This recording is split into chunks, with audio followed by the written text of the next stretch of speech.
Voilà, donc nous allons demander à André Fabre. Je crois qu'il est ou qu'il a été président de la Société d'histoire de la médecine, si je ne me trompe pas, et il va nous exposer chirurgien et anatomiste de Padoue. Merci. Merci beaucoup. Très bien, je m'appelle André Fabre, donc je suis ancien médecin de l'hôpital de Créteil et je consacre ma retraite à l'histoire de la médecine et je suis heureux de venir présenter ici les chirurgiens de Padoue. Et donc, miracle à Padoue, car c'est véritablement miraculeux, cette conjonction des hommes, des lieux et du temps. Les hommes, ce sont tous ces chirurgiens, vous voyez, rassurez-vous, on n'en parlera pas de chacun d'entre eux. Vous voyez, Benedetti, sont familiers peut-être pour quelques-uns, Morgani, Massa, et les étrangers tels que Schultes, Spiegel, Wirsung, vous connaissez bien, et bien d'autres, et surtout les quatre grands, n'est-ce pas, les Italiens, d'Aquapana et Fallope, l'anglais, Harvey, et puis le flamand, le plus grand de tous, Vézal. Alors, l'époque, eh bien, le XVIe siècle, c'est l'âge d'or, n'est-ce pas, de la science. Vous savez bien le nom de Galilée, Descartes, Newton, c'est l'âge d'or de la chirurgie, mais il y en a eu bien d'autres avant, vous le savez très bien, et il y en aura bien d'autres après. Alors, le lieu, c'est Venise et la Padoue, donc deux sœurs rivales, chacune s'affirmait. Venise dans l'art et le négoce, Padoue dans le savoir, et dès le haut Moyen-Âge, c'est dans le statut de discipline universitaire donné à l'anatomie. Alors, témoignage, c'est le théâtre anatomique de Padoue. Vous voyez, c'est une construction hexagonale enroulée autour d'une table de dissection, vivement éclairée par des flambeaux. C'est le premier théâtre anatomique permanent, et il va servir de modèle à bien d'autres par la suite en Europe. Alors là, oui, quand on regarde, quand vous irez à Padoue, eh bien, on voit bien que ce théâtre, c'est le haut lieu du miracle à Padoue, le haut lieu du miracle. Alors, il est temps de passer aux chirurgiens eux-mêmes. Nous verrons voir les chirurgiens, les anatomistes, chirurgiens étrangers. Les chirurgiens, commençons par le plus ancien. C'est un vieux briscard qui a fait toutes les guerres d'Italie. Il est contemporain de Philippe de Comines. Et quand il revient, c'est tout à fait naturel qu'on lui confie la chaire d'anatomie et de chirurgie. C'était un chirurgien émérite. Il a un grand talent de dissection. Il laisse d'ailleurs un manuel qui est le premier du genre. Et vous allez voir que sa renommée était telle que l'empereur Maximilien fit le voyage jusqu'à Padoue pour assister à une de ces dissections. C'est une gravure assez rare que je vous présente là. Passons maintenant, quelques années après, à Colombo. Colombo, il était de Crémone, mais il avait un oncle qui était universitaire à Padoue qui l'emmène pour servir d'aide d'anatomie. Et à cette époque, on trouvait normal de rester 10 ans apprenti, ce qu'il a fait avant d'aller au top, au sommet. Et là, après avoir montré des travaux sur la circulation cardiaque et pulmonaire, il devient vraiment une des figures majeures de Padoue. Alors, pour la petite histoire, il avait cru habile de reprocher à Vézal quelques erreurs, et le tigre du flamand lui répondit « Je suis anatomiste », et Colombo, lui, n'est vraiment qu'un débutant. Alors, un débutant, c'est vrai, mais il a fait un livre, vous allez en voir quelques extraits, qui est quand même tout à fait remarquable, un très beau livre, et illustré, s'il vous plaît, par rien moins que par Véronèse. C'est quand même un accomplissement. Autre figure, alors tout à fait différente, c'est l'image à l'envers. Ce Cassieri vient d'une très pauvre famille d'Émilie. Il arrive comme domestique d'un étudiant à Padoue, mais par son intelligence, son travail, il se fait repérer par Vukapinet et il arrive au sommet. Et là, il va surtout travailler à la chirurgie au Torino. Et il y a encore une anecdote qui est que, naturellement, maître et élève, après quelques années, entraient en rivalité. D'Aquapendente était souvent malade et obligé de rester alité. Casséry le remplaçait auprès des étudiants avec un vif succès, d'où vous imaginez quelques explications un peu orageuses. Alors, vous voyez que Casséry était un vrai praticien de la chirurgie. C'est tout à fait, je pense, évident pour vous. Et nous passons maintenant au plus grand de tous, d'Aquapendente. Alors, Aquapendente, on l'a vu, c'est l'auteur du théâtre anatomique. C'est le grand homme de Padoue. Il est resté plus de 50 ans, un demi-siècle, en charge de la chair. C'était un grand chirurgien, appelé partout en Europe. C'est lui qui vint au chevet de François II, le fils de Henri II, il y a quelques mois. Et d'Aquapendente a fait beaucoup de travaux sur le système veineux et surtout sur le cœur. Et alors, quand vous allez à Padoue, vous irez à l'église San Canciano et vous allez voir un tableau où on voit très bien d'Aquapendente montrant du doigt le cœur, et qui est la première représentation picturale du cœur dans l'art occidental. Ah, c'est un très beau tableau que je vous incite à aller voir de près. Alors maintenant, nous allons voir les anatomistes, ou plutôt les chirurgiens anatomistes, bien sûr, tous sont chirurgiens. On commence par Massa. Massa n'était pas padouan, il était vénitien, il n'était pas universitaire, il était autodidacte, mais il était quand même quelqu'un. Il a laissé un traité qui a été longtemps la Bible pour les étudiants en médecine, comme le Rouvière ou le Grey's Anatomy des séries de télévisées rendues célèbres. Alors, il a beaucoup publié sur canal inguinal, le foie, ses lobes, la prostate, et sans violon, surtout l'utérus. Il a démantelé le dogme galénique d'un utérus double comme les mamelles. Pour le rein, il n'a pas hésité à démontrer lui-même, en soufflant dans un roseau, l'indépendance, l'autonomie des voies rénales. Alors, ce Massa a laissé un magnifique livre d'une précision quasi photographique, mais qui touche parfois, à mon sens, à la cruauté. Il est brutal dans son souci de vérité. Passons maintenant, alors c'est tout à fait différent, à Fallope. Fallope, c'est une personnalité fascinante, emblématique de la Renaissance. Il est mort très jeune, après une carrière percutante. Il est fondateur de l'anatomie moderne. Il a laissé son nom à beaucoup d'organes, vous savez mieux que moi, les trompes de l'utérus, ligament de l'arcade crurale, le canal du nerf facial. Mais il s'intéressait à tout. C'est le propre de la Renaissance, c'était un génie universel, y compris les maladies vénériennes. Alors, il a eu l'idée de tester sur un groupe de 1100 soldats un fourreau protecteur de son invention, un fourreau de Vénus, et dont il attendait une merveille. Le voici d'ailleurs, ce fourreau de Vénus. Et commentaire de Fallope, je prends Dieu immortel à témoin qu'aucun de ces hommes ne fut infecté. Quelle époque que la Renaissance. Je crois que ça laisse rêveur. Alors Morgani, évidemment, beaucoup plus terne comme ça, mais c'est un grand homme, c'est le fondateur, tout simplement, de l'anatomie pathologique. Il avait le premier compris que le diagnostic, le traitement, le pronostic dépendait de la connaissance qu'on avait des lésions anatomiques. Et il a donc le premier mis en place le principe d'un recours à la vérification autopsique. L'autopsie est naturellement, vous le savez bien, même encore notre génération, le nom de visite chez Morgani qui était employé pudiquement pour ne pas effaroucher les malades. Voilà donc Morgani au travail. Et ici, c'est peut-être mon favori, fils de pharmacien, comme moi après tout, et chirurgien et anatomiste. Il a beaucoup travaillé sur des tas de sujets.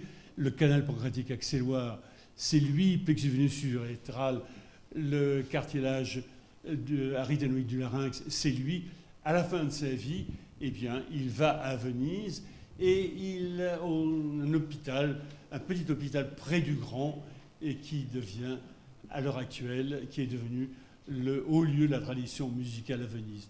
Personnage tout à fait attachant que ce Santorini. Et les images de son livre, à mon sens, ont quand même un appel, une certaine poésie surréaliste. C'est un livre étonnant que je vous engage à feuilleter sur Internet. Alors voici maintenant Caldani, un enfant prodige. À 30 ans, il est académicien, 35 ans, professeur d'anatomie.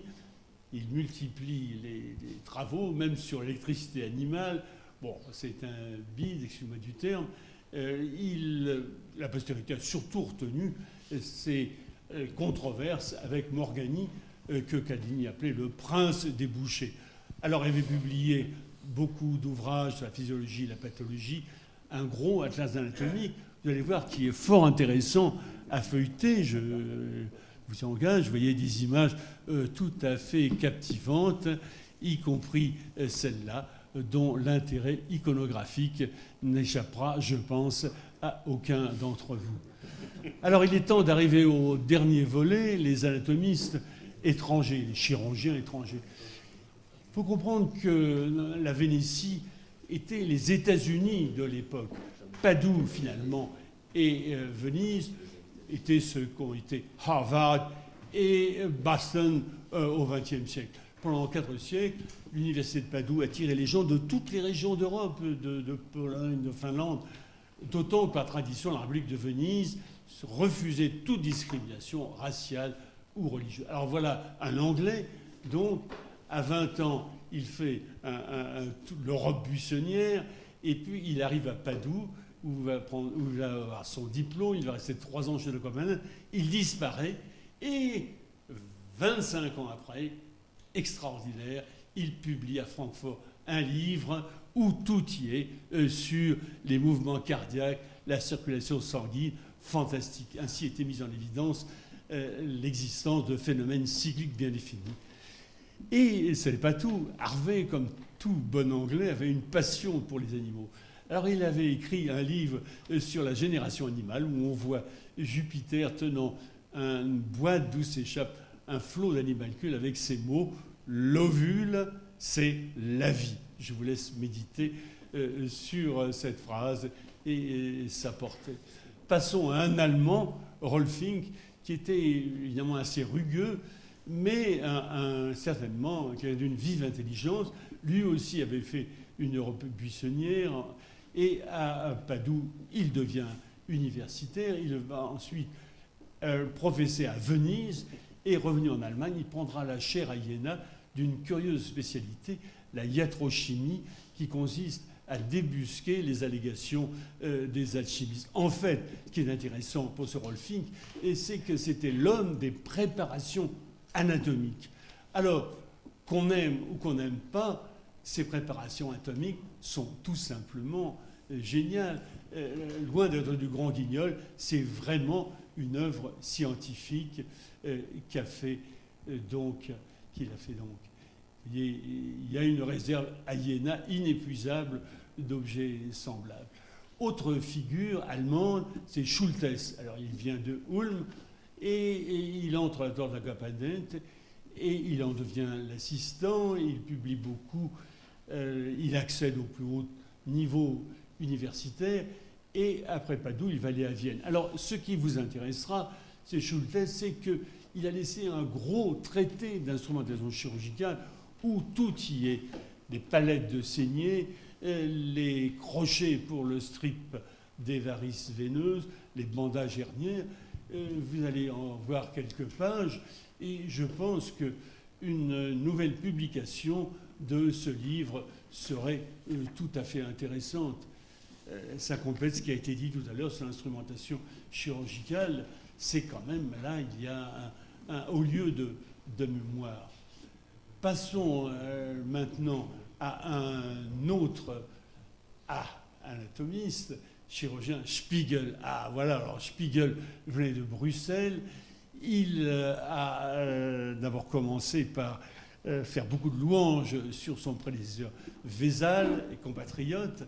Et puis il a beaucoup publié sur les sujets les plus divers, trépanation, fistule anale, hernie. Et dans les hernies, alors un sujet qui est familier à beaucoup d'académiciens qui sont ici présents. C'est la hernie ventrale latérale à qui il a laissé son nom. Et vous voyez les références de l'article de Marcel Guivert chez Collaborateurs. Donc, Spiegel est un grand nom de la chirurgie. Et voilà peut-être le nom que vous connaissez tous, Wirsung. Il a fait toute sa carrière universitaire à Padoue. Et sa chance a été en disséquant le corps d'un meurtrier qui venait d'être pendu, de trouver le canal pancréatique. Il comprend immédiatement la portée de sa découverte. Il le publie à son tronc. Il fait faire une médaille qu'il envoie à tous ses collègues. Mais patatras, voilà quelques années après, quelques mois après, un de ses élèves qui revendique hautement, fortement la découverte. Il y a une violente dispute au cours de laquelle, malheureusement, là vous avez entendu, il a trouvé la mort, comme quoi l'anatomie est une science qui peut parfois être bien dangereuse. Bien, nous avons presque terminé, il nous reste le plus grand à voir, c'est-à-dire Vézal. Vézal, c'est le grand homme de la chirurgie. Il a transformé l'enseignement de l'anatomie. Avec lui, le corps humain est devenu un objet véritablement d'investigation scientifique. Alors, si on veut rappeler son passé, un premier volet, il est dans le Brabant, il voulait venir à Paris, il y arrive à 18 ans, il est un peu déçu parce que rien n'avait changé depuis le Moyen-Âge. C'était une lecture magistrale de Galien, suivie d'un commentaire, la dissection étant pratiquée par le professeur. Il était pris en grippe par son professeur Dubois, mais si vous connaissez, c'était Sylvius, l'homme de l'aqueduc. Alors l'anecdote raconte qu'un jour où Dubois était en retard, eh bien Vézal saute sur l'estrade et fait une leçon magistrale, une démonstration magistrale devant les étudiants qui sont ravis. Et évidemment, on ne sait pas ce qu'en a pensé Dubois, mais certainement pas de bonnes choses.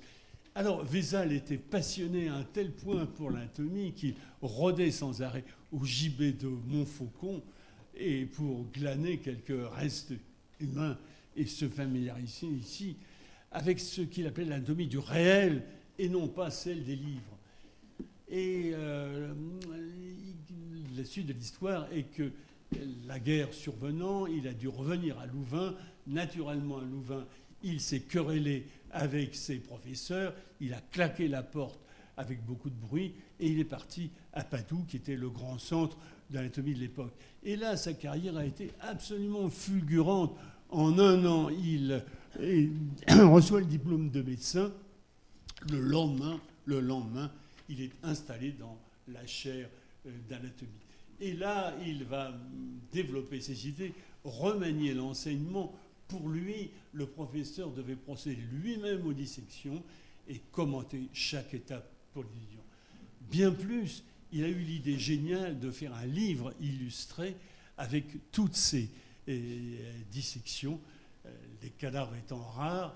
Et c'est le livre que voici, Le corps humain, la fabrique, appelé La Fabrique. Et illustré d'ailleurs par un élève du Titien.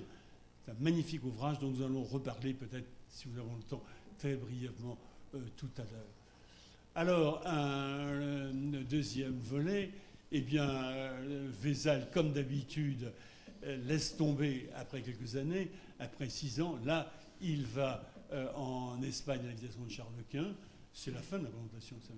Et selon la légende, au bout de 10 ans, il est déféré devant l'Inquisition, qu'il condamne au bûcher. Il est gracié par le roi Philippe II et il part en exil à Jérusalem. Là, on est sûr qu'il y est allé. Un message l'y attendait proposant la chaire d'anatomie de Padoue. Il prend le bateau et là, tout bascule. Il tombe malade d'un paludisme grave. Il est débarqué mourant sur la plage et il y meurt. Alors nous avons le temps peut-être de voir quelques éléments de la bibliographie vézalienne qui est extrêmement fournie. Parmi les 2000 ouvrages, celui de Jean-Paul Chicot, tout à fait remarquable, celui de Jacqueline Vons, l'annonce de la journée conjointe à l'Académie de médecine, le facsimilé de l'édition de Bâle de Vézal, et enfin un volume de la bibliothèque de Rhode Island, assez pittoresque, puisque relié en peau d'écorché anatomique. Voilà, nous avons presque fini. Je ne pense qu'il est difficile de vous apporter quelque chose que vous ne sachiez pas sur Vézal. Je vais essayer. Eh bien, voilà, en 1553, Vézal et Ambroise Paré se sont rencontrés. C'était à Édin. Et Ambroise Paré était le chirurgien donc de Charles Quint, un prisonnier plutôt de Charles Quint. Il était chargé d'examiner le sieur de Martigues, qui avait reçu un coup d'arquebuse dans l'air du corps. Et les deux chirurgiens se sont rencontrés. C'est vrai qu'Ambroise Paré ne mentionne pas le nom de Vézal, mais il parle de lui comme du chirurgien de l'empereur. Cette fois-ci, donc j'en ai terminé. Restent les commentaires qui vont être extrêmement brefs dans mes conclusions. Eh bien, le premier, c'est qu'à la Renaissance, la chirurgie et l'anatomie ont connu une avancée considérable à Padoue. Une nouvelle approche du corps humain était née, qui était basée sur le réel et non pas sur les livres, l'anatomie chirurgicale. Et bien au-delà de l'anecdote, l'histoire des chirurgiens de Padoue montre cette vocation qu'a la chirurgie de toujours progresser. Donne la raison à la parole de Valérie, le présent n'est que la nourriture future du passé. Je vous remercie de votre attention.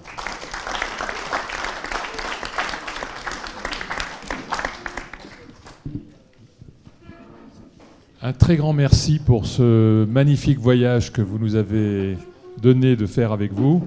Et ça nous donne très envie d'aller à Padoue. Oui. Donc on va essayer d'y aller le plus rapidement possible. C'est évidemment... Mais je crois que beaucoup d'académiciens s'y sont déjà rendus. Mais c'est vrai qu'on a l'impression que... Mais il y a eu tellement, dans l'histoire de la chirurgie, tellement de grands noms, tellement que, comme je l'ai dit tout à l'heure, il est très difficile de trouver quelle est la date phare de la chirurgie. Mais c'en est une. Oui, Jacques Barbier et Marcel Guivarch. Parlez fort, s'il vous plaît. Il y a plusieurs dizaines d'années, je crois qu'il y a eu un voyage de l'Académie ou de l'Association française de chirurgie à Padoue. On avait visité cet amphithéâtre. Je me rappelle qu'en dessous, il y a un cours d'eau où on pouvait basculer la table et ainsi se débarrasser des cadavres. Absolument. La dissection était interdite. Voilà. Et c'est quand la rez-de-chaussée arrivait, c'est très émouvant. On basculait le cadavre dans la rivière.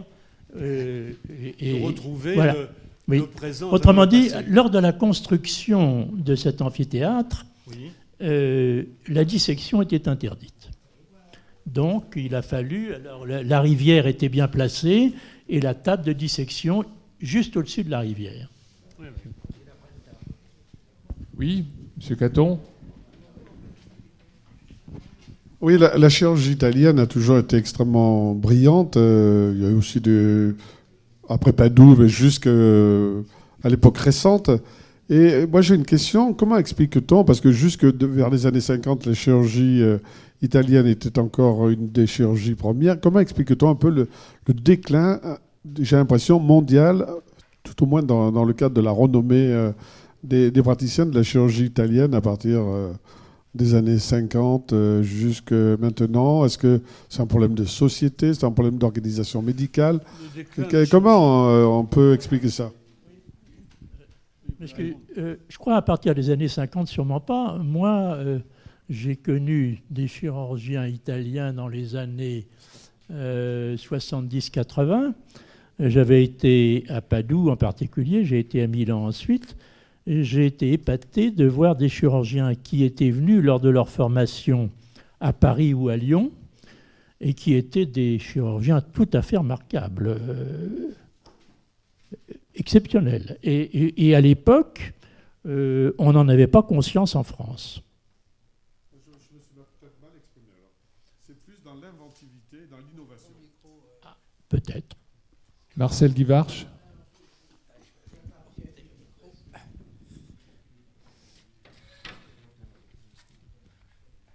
Je n'ajoute rien, effectivement. La table était fendue au milieu Et il y avait un guetteur, quand il annonçait, on ne dit peut-être pas la maréchaussée, on pliait la table, le cadre qui était fendu en longueur, et le corps tombait dans un affluent. C'est le Pau, je crois. La rivière, je crois que c'est un affluent du Pau. Oui, c'est ça. D'autres questions? C'est d'ailleurs à Padoue, portrait de Spiegel, que se trouvait un jour, on ne trouvait pas, on était pour le deuxième jour. Je voudrais, si vous permettez, de dire un mot pour répondre à ce qui a été dit, qu'il faut voir la chirurgie de Padoue comme héritière de toute une tradition chirurgicale qui remonte aux Romains et bien au-delà dans l'Antiquité. C'est quand même des racines très profondes. Bien, merci beaucoup.